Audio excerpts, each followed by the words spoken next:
Get me that signal. We need more power.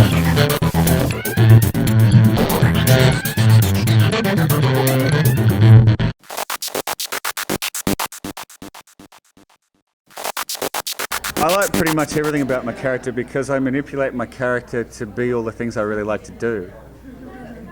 Look, I love his pragmatism. I love his moral courage, in a sense. And what I mean by that is he has the courage not to settle morally for one viewpoint. Nolan believes with all his heart that the greatest evil that exists in the world is certainty, and so he is determined to remain uncertain. And I kind of love that. I really, really do love that. He's at heart a romantic and an idealist, even though I think he'd die before admitting it. And I kind of love that too. He's a wonderful character to play. He's very funny, very irreverent, but he also, things really matter to him. And he is prepared to make enormous calls on the spot. I'm just thinking of when I shot that guy in the face. Remember what was his name? The war criminal in season 1. And do we hand him over to the E-Rep and they'll use him to create more weapons? Do we let him go, but then he's going to do evil things? And he just turned around and shot him in the head, which is a capital crime. It's first-degree murder. But at the end of the day, it's kind of like the Gordonian knot. What decision do you make?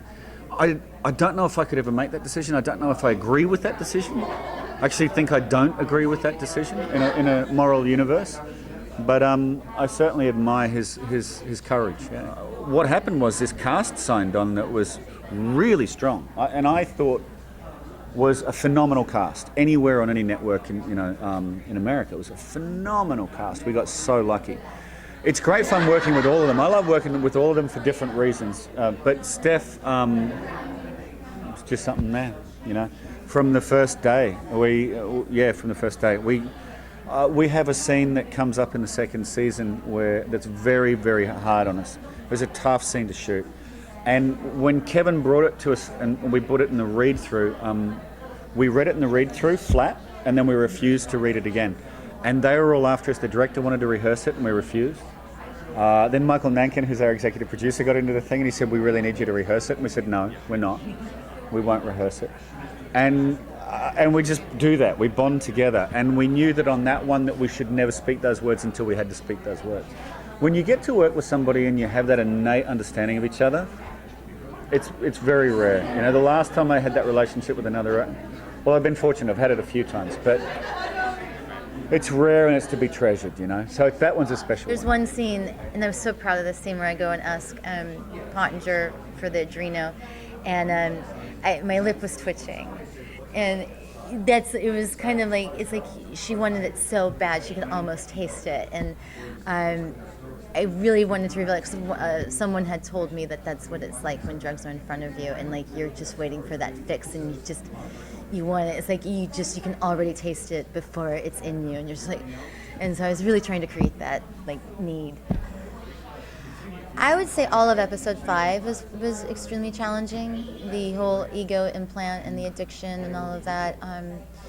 Because there's so many scenes within that. And even the scene with Pottinger where I reveal the rape. I mean, I wanted to make it. I didn't want it to be I didn't want it to be like.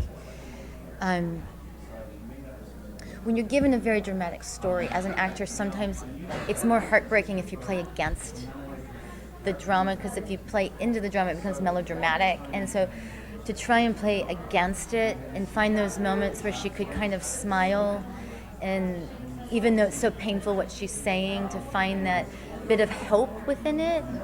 And it was a real balance. And plus, we're supposed to be high, so we're high, and I'm revealing this story, and it was such it was like a juggling act, but very small. It was like kind of like you're just like little pressures here and there. And I remember our director Alan Croker was so amazing, and we got to shoot it a lot and do a lot of coverage on it to just get the right tone of it, because I didn't want it to be like, okay, now here Amanda's going to launch into her story now. You know what I mean? So it had to really come from an emotional place, and it had to be emotional, but at the same time, like, she didn't have to relive it. You know what I mean? And so it had to be alive, and then they're high. So it's like, how do you put all those elements in it? And it was great. And then we were sitting in chairs that turned, that swiveled. And so we were swiveling a little bit too, like in the right places, and trying to find the moments where like you look away and where you like make eye contact. And it was fun, but challenging, scary. You know, every job I have, I learn from, and I learned something new about myself. Characters teach me.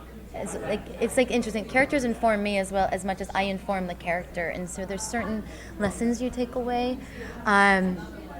You know, Buffy and Angel was like being in graduate school. I mean, I was right out of college, and I really felt like I was in the best graduate acting program ever, working with Joss Whedon. I mean, it was amazing, and the challenges that they put in front of me every week were different.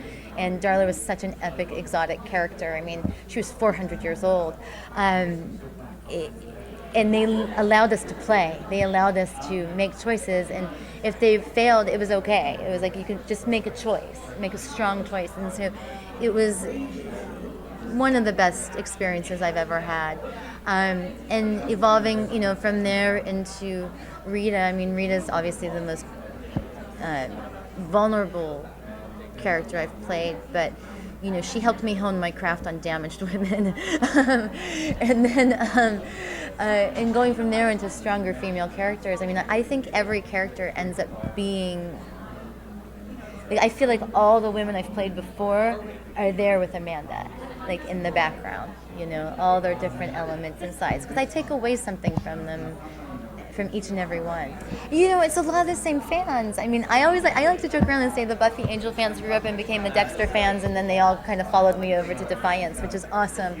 I love that, and it's why I like working in genre shows, is that the fans are just as passionate about the show as we are making it, and they're loyal and they're faithful and they're devoted, and I love that, you know.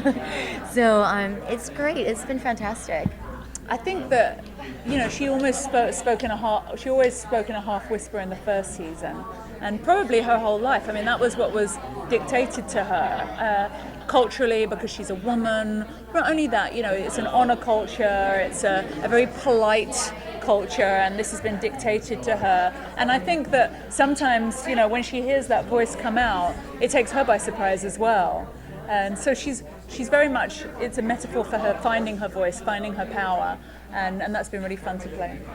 I think that it's been a really interesting role for me to play, because I think that even though she's an alien, it's almost as though you're given this opportunity to take themes and things that have really happened historically. And historically, you know, women's history has been one of oppression and struggle, and the Kazakhstan race really kind of embodies this patriarchal society.